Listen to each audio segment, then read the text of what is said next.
Evansville 911. We're at Westside Walmart. There's an active shooter.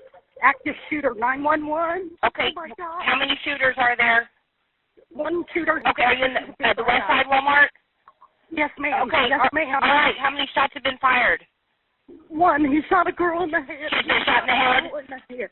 I think they ran out in towards the store. Okay. Has shot someone in the head? Yes, the girl shot in the head. I'm pretty sure she got shot in the head. Okay. We got him on the way, okay?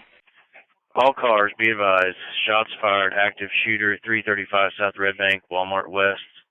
A large black male, Ronald Mosley. Multiple people down at this time, 335 South Red Bank. So when dispatch comes over the radio, you could tell there was a little bit of a different tone in their voice when they started dispatching it, and then there was a pause. Couldn't tell you how long the pause was. And then it was all cars start towards Walmart West for an active shooter. Aaron, talk about the Walmart shooting night. Where were you when you heard the first dispatch? I was actually on another run when the first dispatch came out. It was just a report run, pretty typical. We have the city divided into sectors, and those sectors are divided into beats. Walmart West is actually in my beat, so I'm pretty close to Walmart West. I think I was there in about 2 minutes. Pulled in the front. I was one of the first cars in the lot. There were starting to be some other cars. I had heard another officer call out that he was going inside. You were working off duty that night.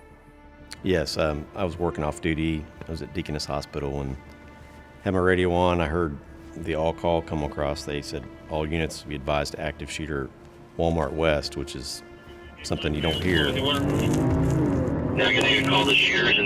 So when you got there, walk us through everything that you did and everything that you experienced. Just walked in the front door. It was quiet.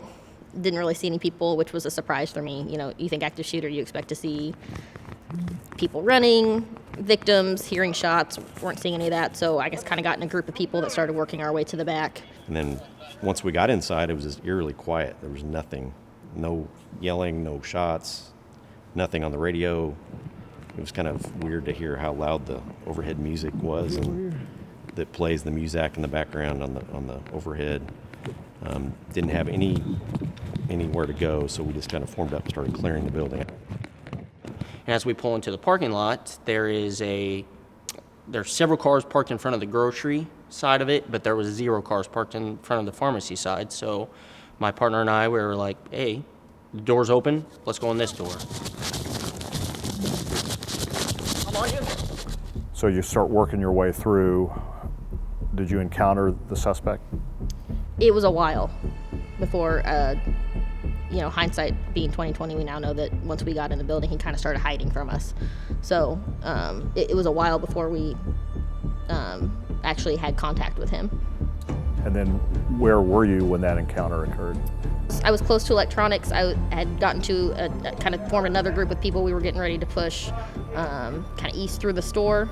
I was out in an aisle, and at that point he shot at myself and the group that I was in. Watch yourself. So we start that way because during our training of active shooter, once you hear shots, you go towards the shots, you go towards the threat. You hear a shot, that's a threat, because our number one goal is preserving life in a situation like that. Make sure we keep guys on this door. As we're moving closer to the electronics area, we heard some gunshots closer to us, and then we found out that's where he went out an exit door, engaged some officers that were outside, and then came back inside, and then that's where we encountered him. I have a shield. Does anybody need? Over here.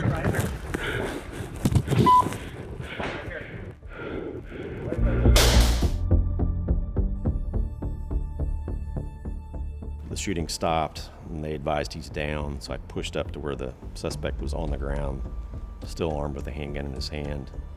There was a second engagement, and then the threat was stopped at that point. Hold fire! The suspect would have thrown down the gun and put his hands up. He would have been taken into custody, but he still had the gun. As we moved closer, he's firing off more shots, so that's a deadly force situation at that time. So the officers did what they had to do, engage the suspect, and then stop the threat. I couldn't be prouder to be, part of this community and the law enforcement community here in Evansville. I think everybody performed very, very well.